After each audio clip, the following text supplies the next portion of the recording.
Goodness, Emily. You're worse than me. I go to bed early.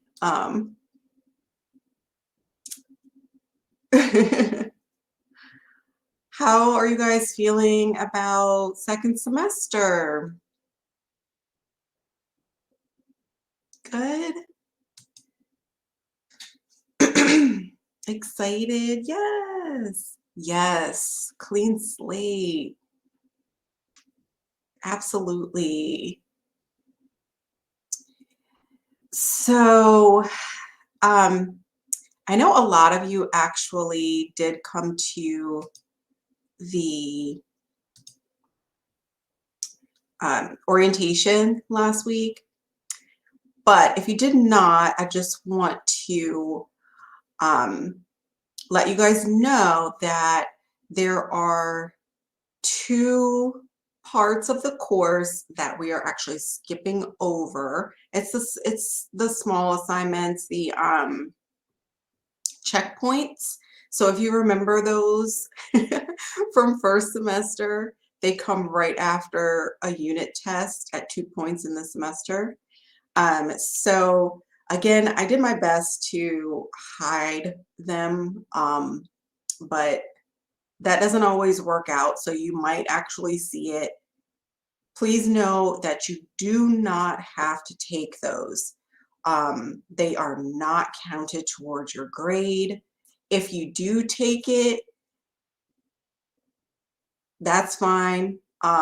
Again, even if you get a score, if you are able to see it and you are able to take it, it will not count towards your grade, even if you get a score. Um, Supposedly it's hidden. It may not be.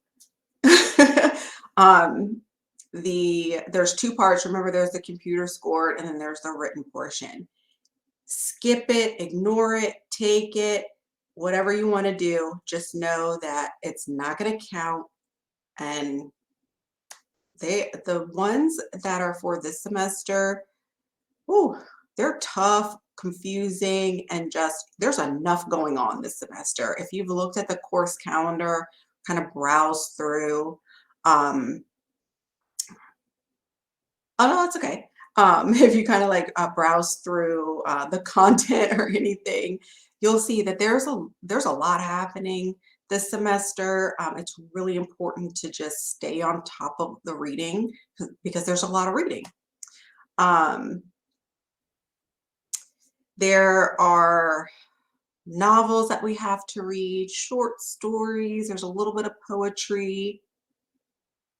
You know, they were not worth very much. Like the second portion is worth like 15 points, but it takes a lot of time, you know? So it's just I don't want you guys to, yeah, hours. Like I don't want you guys to have to go through that, especially right after a test, and especially with all of the reading that has to be done this semester. So for that's a great question. So if you're taking an AP English course next semester, or not next semester, next year, um, you are supposed to take AP English language and composition first, and then the following year after that, then you would take AP literature and composition. Yes, language then lit. It is extremely important to do it in that order. Hi. So that's a great question. Thanks for asking that. So yeah, it's just this semester is great. I love the way it starts out with the societal issues and culture, these short stories that kind of speak on it's social commentary for the issues of the time. And it's relevant and important to read. Yes, and then we go into a novel and then a play. There's also a research paper. So there's a lot going on. Ooh, I haven't seen it. I must watch. All right, so oh, I don't have Apple TV. That's probably why I'm doing it. I have other streaming services, so I refuse to get any more. So some of the readings for Unit 1 include Kurt Vonnegut's Harrison Bergeron, which we are going to talk about today. Ooh, that's nice. And then we have Theme from English B, which we will talk about. No, we will not talk about Theme from English B. We'll actually talk about Letter from Birmingham Jail next week. And then we also have The Light of Gandhi's Lamp. Right. No, not now. Definitely not now. It's later on in the semester. I'm just giving you kind of like a heads up of all the things that are going on this semester and why it's in our benefit to skip over those checkpoints. So the honors project is towards the end again, around, it's in May. So yeah, and you also have that. I completely forgot about that. So that's also on the list. So there's, if you like to read, this is for you. But it's just really super important to stay on top of everything this semester. Yeah, late May. Yes, it will be. The honors project is you'll read the novel and then you'll answer kind of like the journal questions as you go through. There's not like a paper on it, so that's good. Yay. Okay.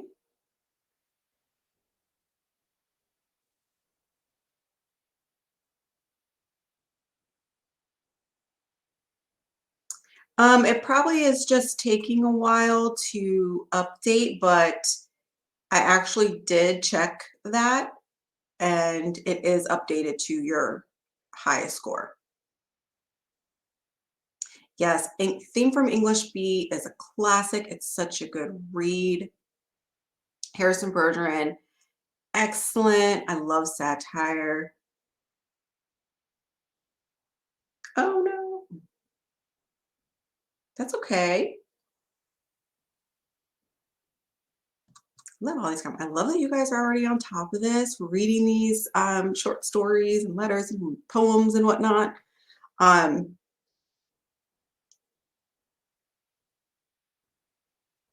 Yay. So a lot of times we kind of get some spring fever, especially once we get into April, and that is just not the time to get it. So, because there is a lot of reading and it's easy to get behind if you just don't keep up. So just if you can get ahead, please do so. It'll be in your benefit. If you like to read, that's great. You'll like this semester a lot. We do have we do have spring break in April, which will give you a break from all of this. Spring fever is when you're just kind of tired and the weather is nice and you want to do other things besides schoolwork. You just want to get out and be outside and do other stuff. Oh, I think the semester break was a perfect amount of time and it kind of helps you reset and get back into the swing of things. It's needed. Oh, okay. Well, okay. I understand that.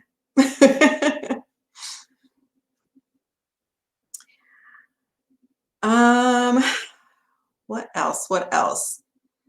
All right, so let's get started. Nice discussion. I'm so glad to see you guys. Oh, one other thing. Um, No, it's not.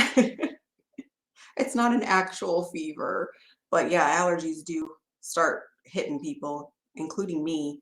Like my eyes get terribly, terribly itchy and burny. All right, so what was I gonna say? I lost my train of thought.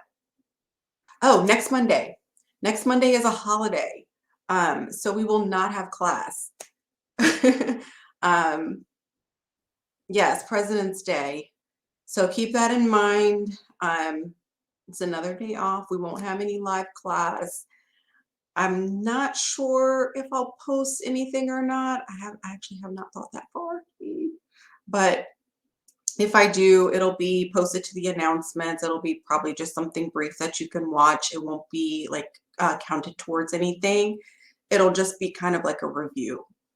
So um, that's next Monday. All right, so vocabulary in your own words. The whiteboard is open. You can write on it if you want, or you can type in the chat. We have inference, textual evidence, cultural experience, culture, and societal issues. Yes. Lots of holidays this semester. So it's good. You guys get a good amount of breaks, which is needed. All right, hold on. Let me turn it off and then I'll turn it back on. See if that works. Good. An educated guess for inference, textual evidence, specific phrases or quotes from the text to support a claim when it's making about the text. Thank you. Perfect definition. Yeah, absolutely. Issues within a society.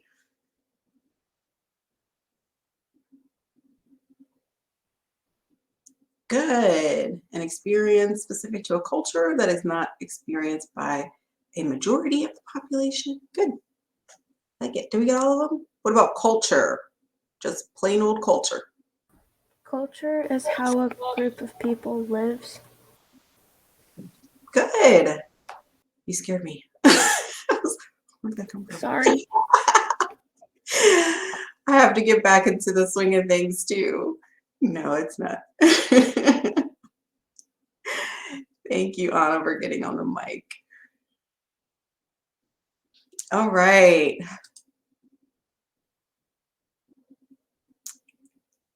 Good. All right, so if you want to take a screenshot of the kind of like the dictionary or the course definitions, you can. I'll give you a second.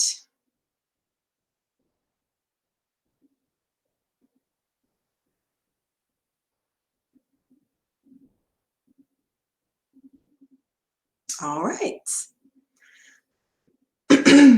I know. All right, I'm going to give you guys polling tools. True or false? True is the check mark, false is the X. So true or false, the food you prefer to eat and the clothing you like to wear can be influenced or are influenced by the culture in which you are raised.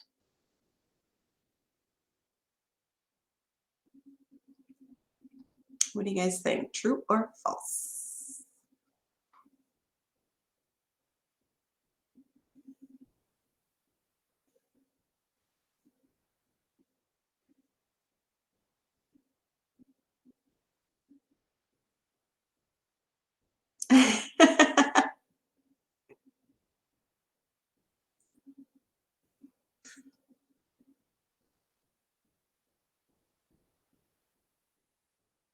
Okay, so for the most part, it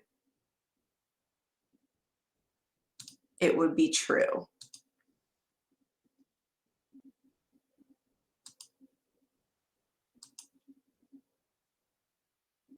Okay. Okay, so we're gonna discuss. Let's discuss this.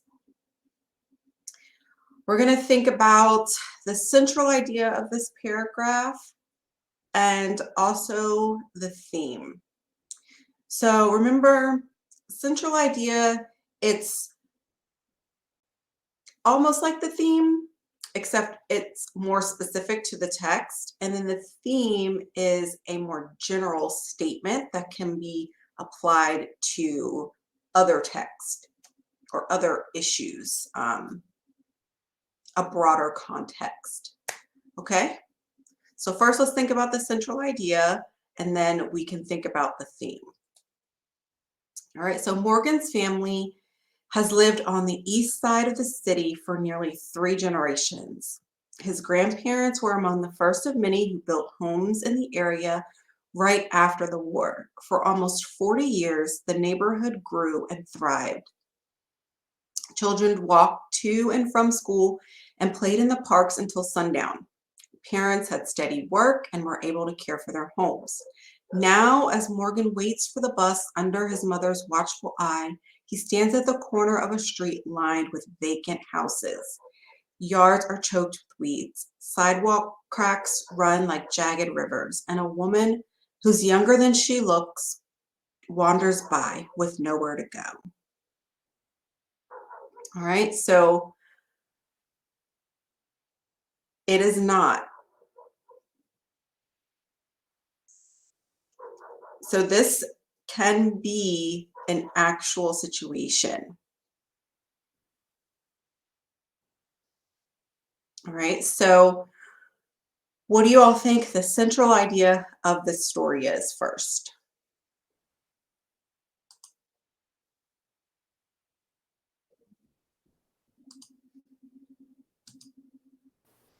The neighborhood in which Morgan lives changed a lot from when people started building it and when it thrived to when so basically the neighborhood changed from thriving to being mostly abandoned and forgotten. That could be a central idea, I guess. Yes, absolutely.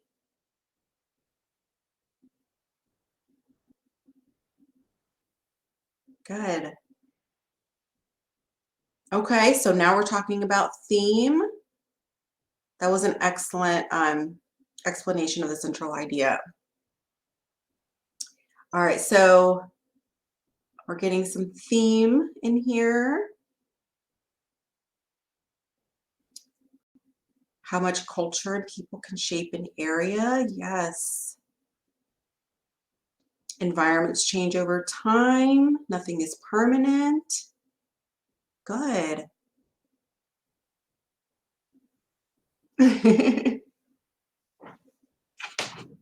Okay. So what do you think happened to cause this change? A once thriving neighborhood that is no longer thriving.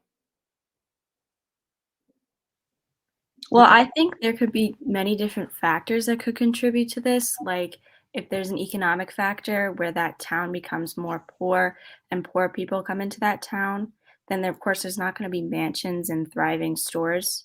Just like you can look in New York City how different boroughs are different because of economic status, that could be a factor in how this culture changed.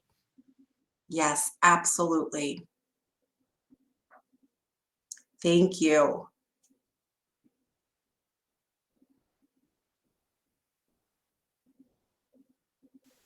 Maybe new better places of work or of schooling were built elsewhere and people just left the neighborhood. For example, this could happen in a lot of villages or neighborhoods that are pretty old where a good place of work is built in a nearby city and all the younger people move there and then the older people eventually die because of old age or whatever. Some of them leave and then it's just kind of abandoned. Good. Yes, absolutely. Thank you. Thank you. No one wants to be the one to try to give it like a rebirth or something. Everyone is just trying to take care of their own interests. So there's no one really to try and get it back together. Right. Good. All right. Great discussion. All right. Let's move on to the next one. Those are really good points, you guys. All right. So the next one, what can we infer about the cultural experience of the author of this paragraph? Okay. So the author, the writer. Aisha and her mother sat quietly at the table as Aisha's father and brother Nasir discussed the news of the day and Nasir's studies in history and government. Nasir would go to the university soon, and Aisha was happy for him, but her heart and mind felt like they were pushing against thick concrete walls whenever he talked about it. How often had she imagined herself among friends, debating ideas and discussing literature and politics until there were no more candles to burn. The walls around these dreams were thick too, though. So that night in her room, Aisha pulled her worn book of folk tales from behind her bed and started reading from the beginning again. So what can we infer about the author's cultural experience?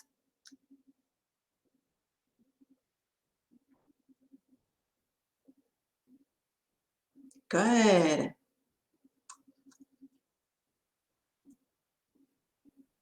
All right, so women weren't allowed to get an education.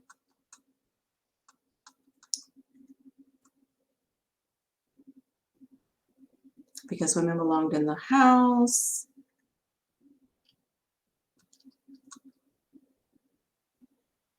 Good. Discrimination based on gender.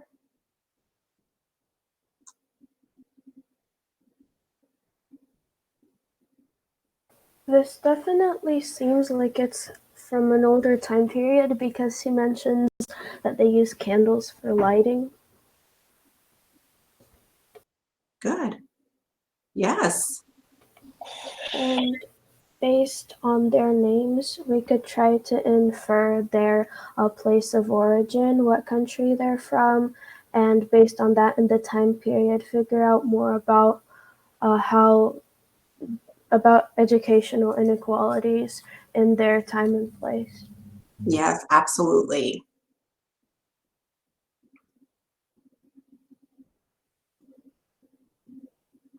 Good. Okay, so women, or it was not common for women to speak out and contribute to men or like men to society. All right, theme that one's inner desires may be suppressed by society and there isn't much one can do.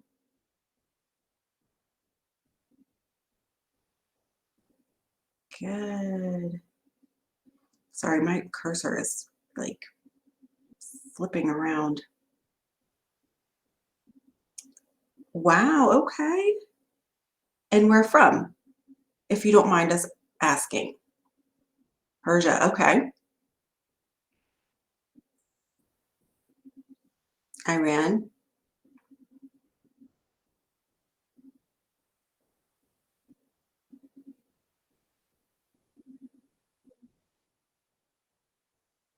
Yes, absolutely. There are some countries where women are still fighting.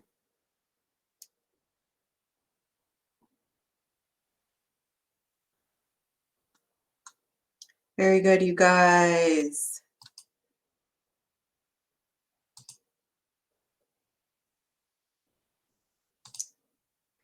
All right. So we're going to move on to the story of Harrison Bergeron. Hopefully you guys have at least read the title. If you haven't read the story, that's okay. You can still participate. Oh, I know, it's so good. And the ending, shocking. I wasn't expecting it. So just some brief information. We have a few of the main characters. We have Harrison, Hazel, and George. It's not long, it's just a few pages. It's a short story. So Harrison is 14. He's 7 feet tall, super strong, super smart. I know. He can break out of jail and declare himself emperor if he so chooses. Um, Vonnegut suggests that he is capable of overthrowing the government. If anyone can do it, it would be him.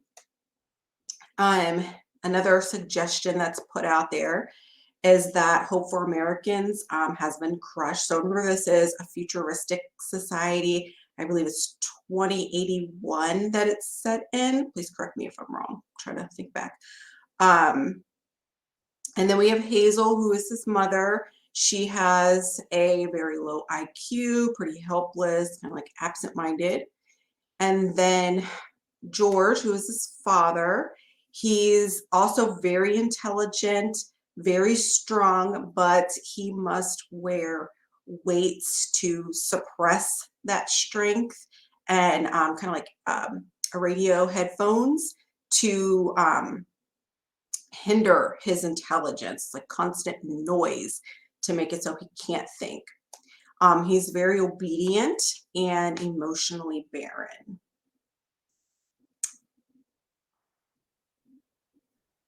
Yes.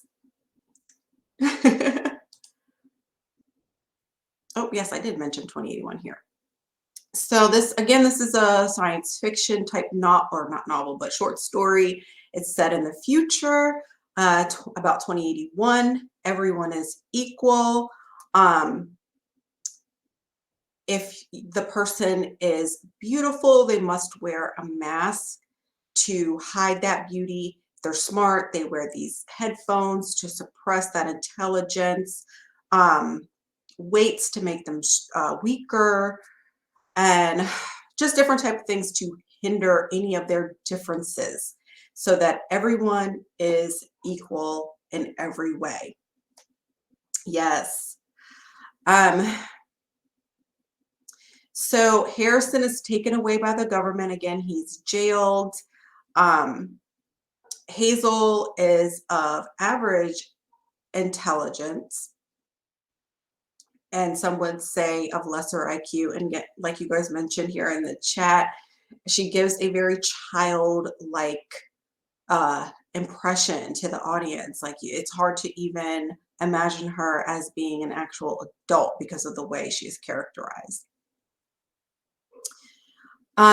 So then we get into the story where George and Hazel are watching a ballet on TV, and again, some of the ballerinas, they are wearing masks, they're weighted down. The band or musicians that are playing are also weighted down in different ways so that they are not able to show their true talents. Let's see what's happening here. Yes, that's true.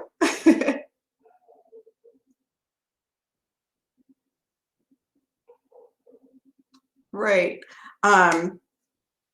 George struggles with his handicaps, but understands that if he broke the law and removed the weights, the world would return to its very competitive ways. So he's kind of complicit with what the government is doing.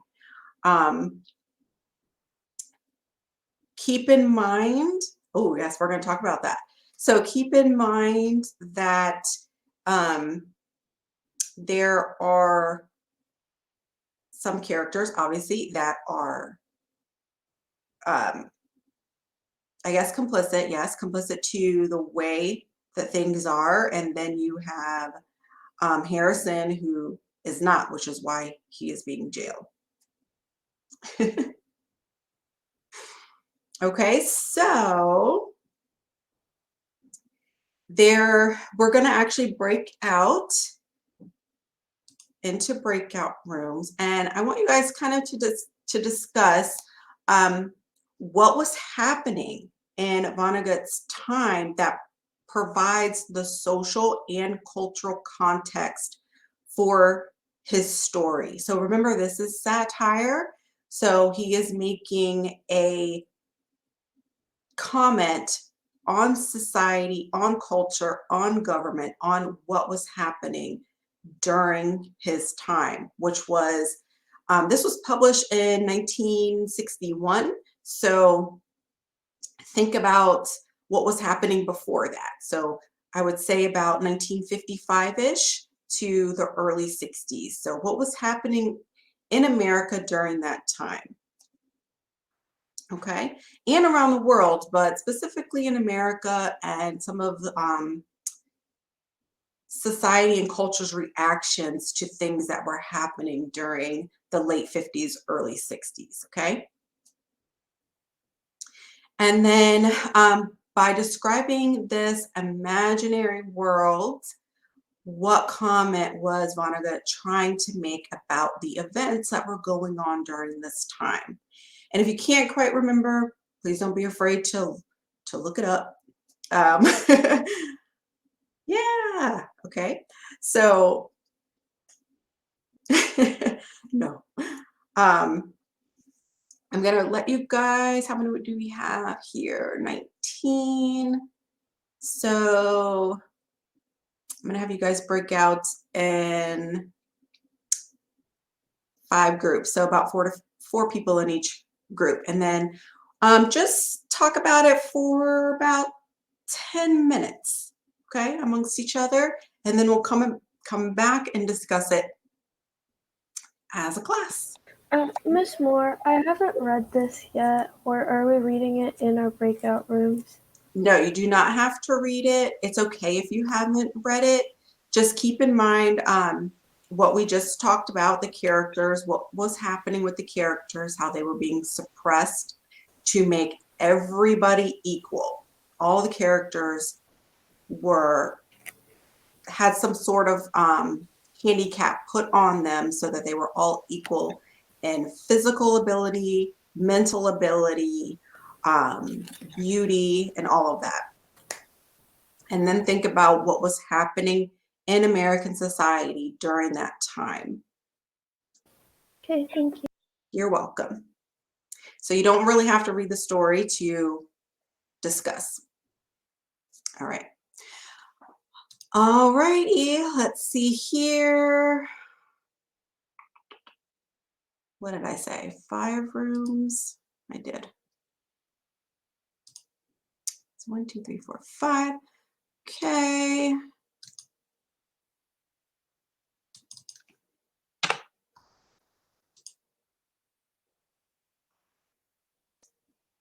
All right, I'm gonna have you guys break out now. In just a second, you will see this slide that is up on the board. I have to push it out to you.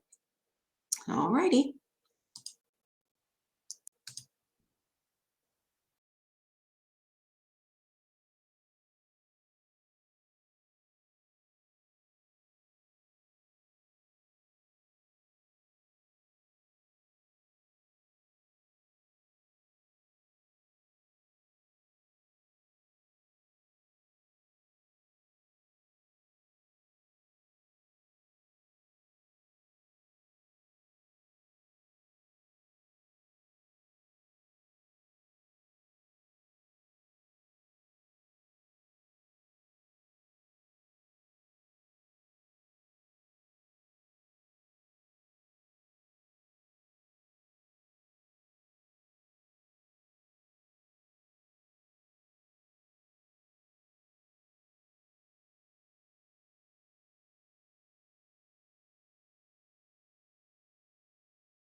All right, welcome back. Can you guys hear me?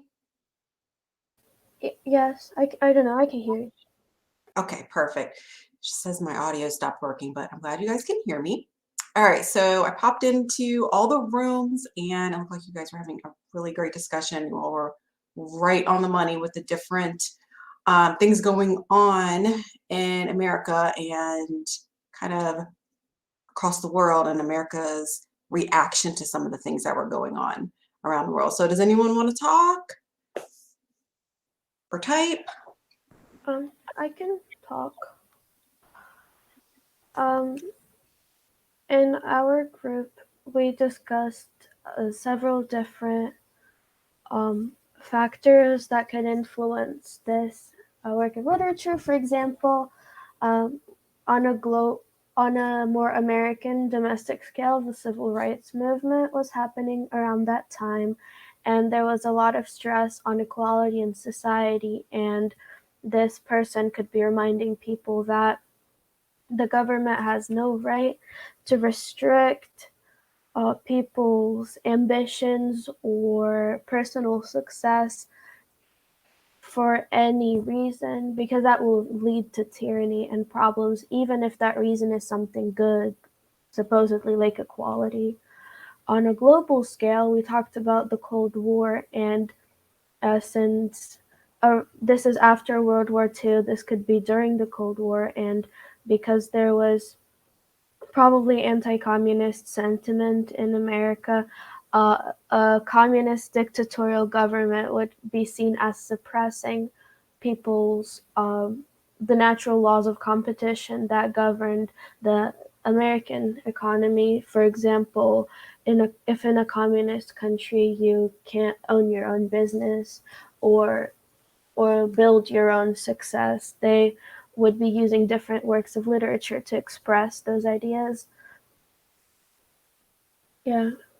And also, we talked about, I'm not sure if this was the time period that this was written, but it could have, when a lot of the educational reforms started with No Child Left Behind and things like that. This could be reminding people that if if a child needs help learning, they should get that help, not the curriculum should be made extremely basic and insufficient just to make it easier on those children, because then you're also ruining the future of kids who would have an easier time learning more difficult material. So if you want equality, you shouldn't break everyone down to the same level, you should build everyone up to the same level. Very, very good explanations there. Thank you. Although No Child Left Behind was much later, I think early 2000s, um, I think that some of the other things that preceded that definitely played a part. So although it was No Child Left Behind, there were other things. So yes, very good points there. Yes, of educational equality. Yes. Very, very good. Thank you. Does anyone else? I can go. Yes, go ahead. Okay, so I'm gonna explain one part, and then Madison will explain the other part.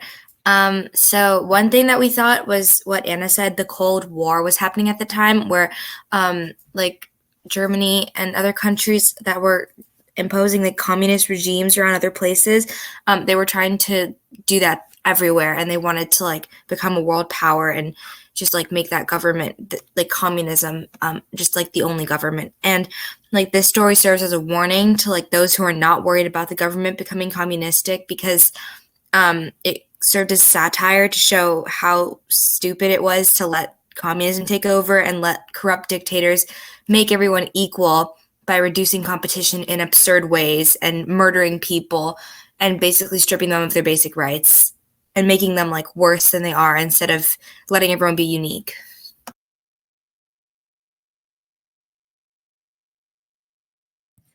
And then my idea was segregation and talking about how the segregated bathrooms, restaurants, water fountains is a way to handicap colored people.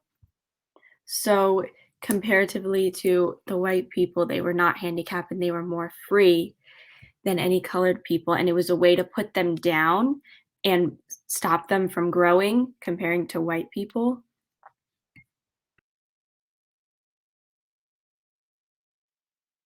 Good. Yes, absolutely.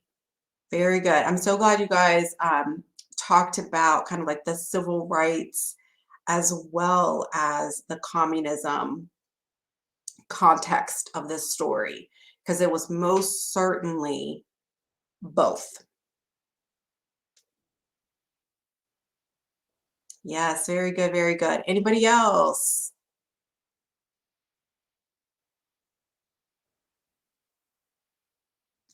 That was a really good example about the bathrooms.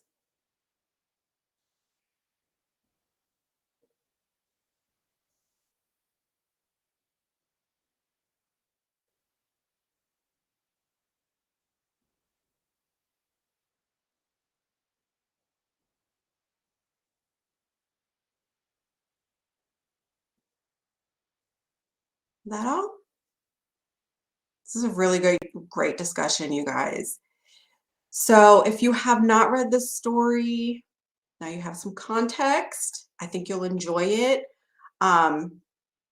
Again, remember that all of these stories in this unit have some sort of social comment.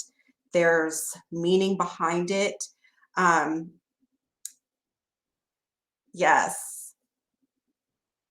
Yes. In the book.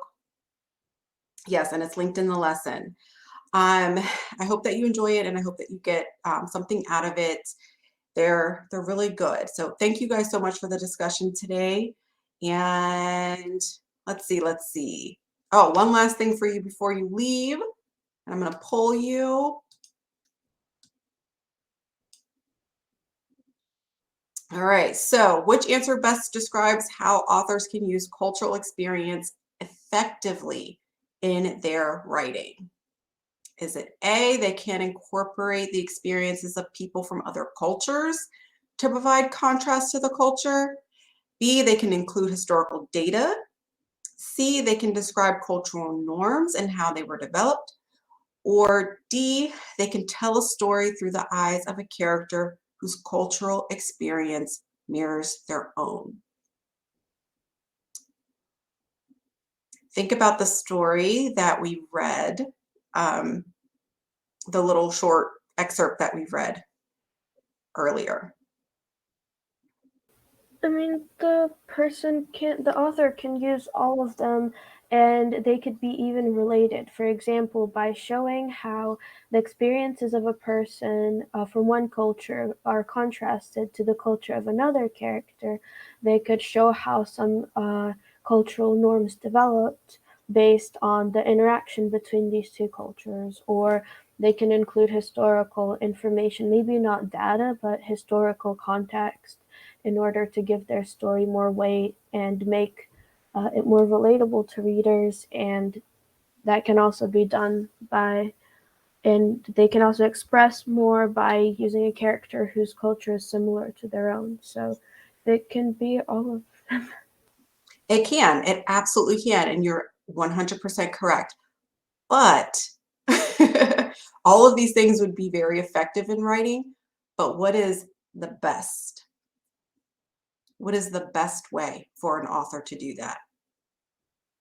Probably D, or at least that's how most authors do it. Or like predicting how a culture might progress given what's happened in the past and the current status of the culture. Yes, absolutely. So yes, you were right. It would definitely be D. When you think about your own experiences,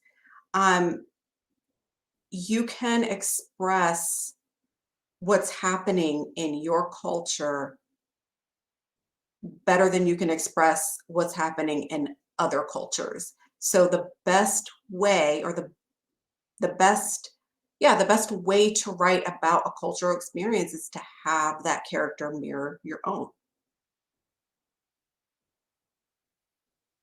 right? So I can write a character from my experience better than I can write a character from someone else's experience. Most likely, if I was a story writer. Right? So it would be definitely D. But again, like Anna said, the other answers definitely are effective as well. All right, thanks you guys. That is it for today. Exactly.